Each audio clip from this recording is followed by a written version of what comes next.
Welcome to a full driving review of the all-new Audi electric Gran Turismo called Audi e-tron GT. And here on our channel, exterior, interior and the electric driving experience as you know it, and a lot of interesting questions today. Is it better than the Porsche Taycan? Is it better than a Tesla? Would I pick one? I can tell you so far, this is a paradigm shift for Audi. Why? Let's dig into the details in Full HD, full screen and full length. Let's go.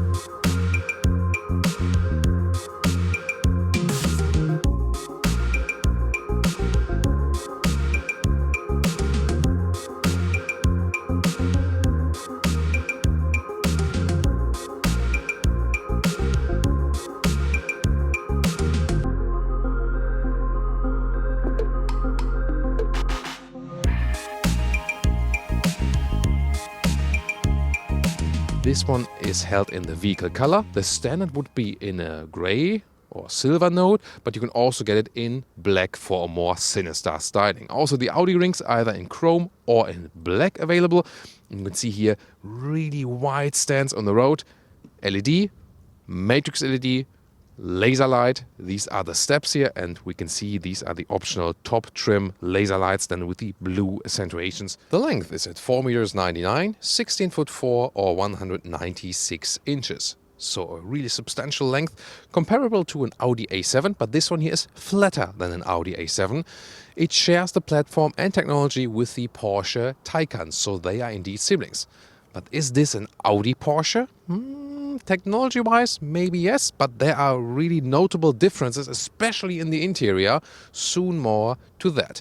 Then the standard e-tron model starts here with mirror caps in the vehicle color, but you can also get them in black or in carbon fiber. And then there are a lot of technological options which are standard for the RS model. For example, tungsten carbide brakes we have here today. They have a special coating and they reduce brake dust and are also better in the braking performance. Then 19 to 21 inch wheels. These are the 20 inch wheels for today in an aerodynamic styling. Then other technology starting with the suspension. It starts here, the normal model, with a base suspension which is already adaptive. So when you set to sports mode, it will also get stiffer. Optional or standard for the RS, a 3-chamber air suspension. The same also counts for a rear differential lock. Optional or standard for the RS, and also the same for the rear axle steering. And a very strong rear in the middle, the light strip goes through, and then on the outside it fades out in these single elements, really spectacular too. And a very consistent design here also with a contrasting lower diffuser. As for the specs, you either have the base model, it calls, sounds like it would be cheap or low spec or something, but yeah, already has a horsepower peak of 530 horsepower and goes 4.1 seconds to 1 kilometers or 62 miles an hour. And the RS model would have a horsepower peak of 650 horsepower and goes in 3.3 seconds in the acceleration figure. Both, of course, pretty impressive. The top speed, by the way, is 245 kilometers an hour here for the e-tron GT and 250 kilometers an hour for the e-tron GT RS, let's call it that way, because Audi officially calls it Audi RS e-tron GT. But that sounds weird, doesn't it? So 5 kilometers an hour difference. Our American friends just have to remember both a little bit over 150 miles per hour. First, find a highway to drive that. What both models have in common is the battery size, 93 kilowatt hours gross or 85 kilowatt hours net.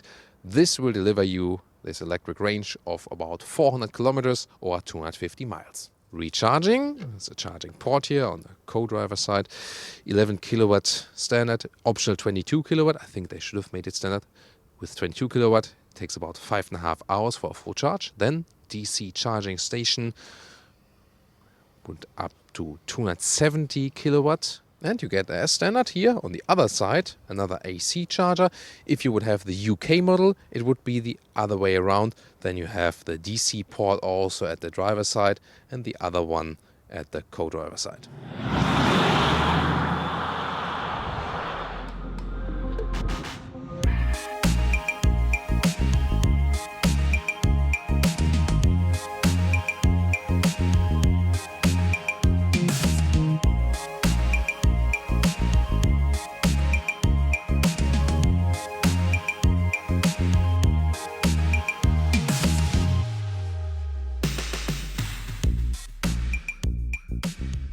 Here for the normal e-tron GT, this seat is an option, but you should go for it because then you can get either this one here, the fabric setup, some leather on the outside, fabric on the inside, or you can get it with the Dynamica microfiber on the inside, like on the steering wheel. That would be the standard for the US model. And headroom here with the panoramic roof. Plenty headroom left with 1.86, 6.1. When I move to the side here, that gets a little bit closer then, and the 10.1-inch infotainment system here with touch. Soon more details to that. On the left side, we have 12.3-inch digital instruments, all standard. Once again, the steering wheel, compact size. Right side to control the volume, the voice input. Left side to control the digital instruments. Audi virtual cockpit here, fully charged and projected range. Yeah, 400 kilometers, 250 miles. And they have a very good overview of what you're seeing right here. You are very flexible because you can have, for example, also the GPS in there. Just with the left thumb, you can zoom in and out. Then the Audi main menu like this. You can have this main menu. I rather use this here on the side to access the GPS, for example. Here we also have the satellite view. If you go to the Audi Drive Select, also accessible in the lower part, you can see here the air suspension. If you have one equipped with that, standard for the RS, it raises or goes down, for example, in dynamic mode or in the efficiency mode for, better wind efficiency. It's the lowest one then here. So about 2.2 centimeters, so 1.5 inches goes lower. And the same, as I said, also in dynamic mode, it also goes lower than in the normal mode. It's a really interesting shifting lever. Just putting it like this for D mode, or here for the reverse, or really slightly to the neutral mode and then back to the park mode once again. You have this volume slider here for the passenger. Whoa. Yeah, that goes quite quickly, so pay attention to that volume slider. Then you have the adaptive cup holders right here. Again, great build quality and a small middle console. This is one design flaw. You have two USB-C chargers, and then I would connect your Apple CarPlay or Android Auto with wireless function, because with the cable it gets more complicated. And here, this is really narrow here. You have to squeeze your phone in there or get it out again. But at least this is then also the inductive charging pad. So when you put it right here, it's already charging. I have the seat as I would be driving with 1.86 or 6'1", and indeed I fit in here very well, no problem. Now I can really enjoy also the panoramic roof. To the sides here, this is the only thing that gets close, so you have to move your head a little more towards the middle, and then, you can live with that also headroom. The trunk, 405 liters, it's not too high. Here I have this net where you can secure things. And I put a backpack inside. You see it does fit in here height-wise. I already folded 2/3 of the seat, also the ski hatch available, so you can also load longer things through. Then, if you remove this net, by the way, there's another storage underneath, a small one. And also these sides here, you can put things in. And then you have here 81 liters in the front area. Goes also deep in there, and of course, for example, suitable for the charging cables. Left foot on the brake, right on the throttle, let's go.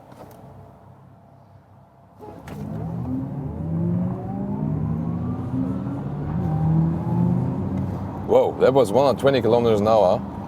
Whew! That went quick, and of course, rather silent. We are in the dynamic mode. It gives some kind of electric sound, but not as much as in the Porsche Taycan. And the cool thing is, we have two electric motors, one in the front, one in the rear. quattro, and the one in the rear also has a 2-speed transmission. So that's very rare in the electric segment. Here now 90 kilometers, like 55 miles an hour. And so we are already at speed, and we will accelerate it out to 200 kilometers an hour or 125 miles. Let's go.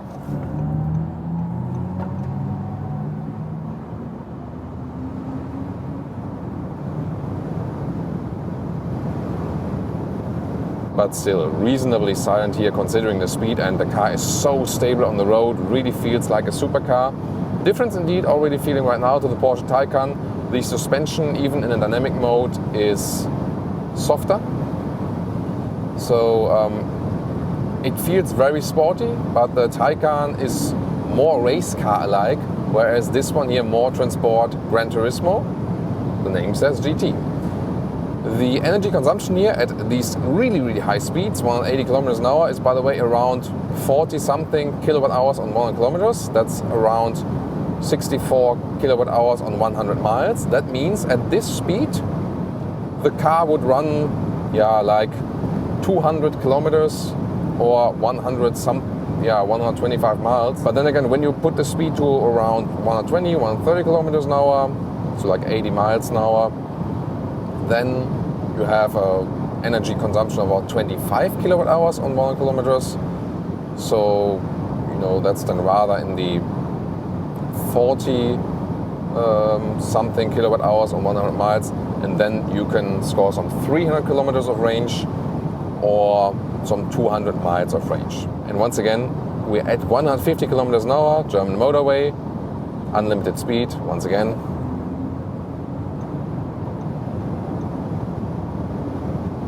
Still the speed is coming, and now a lane change at over 200 kilometers an hour.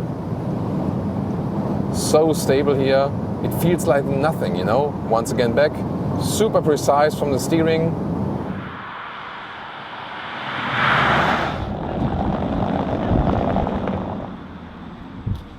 As for the recuperation here, by the way, usually their philosophy is here for the e-tron, let it roll.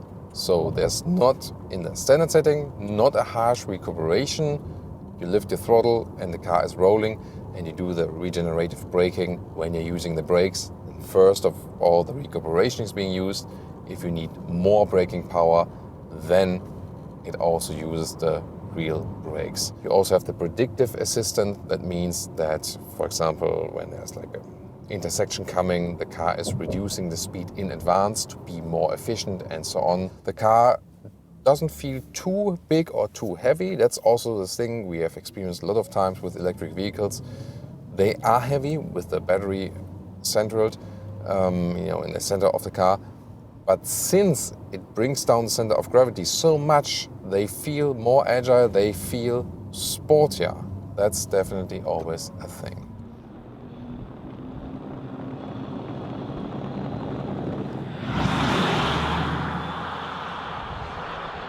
Now we emptied the battery for you to about 20%. Yeah, we enjoyed doing that for you. That's awesome. That's a new record here. That's really, really fast.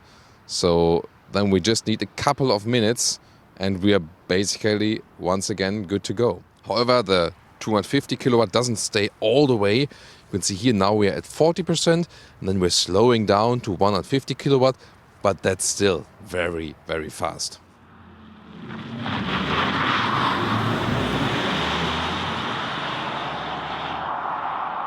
And now to our conclusion for today with the Audi e-tron GT. From the exterior, really striking, a more angular design than the sibling, the Porsche Taycan, for example, and really flat and low.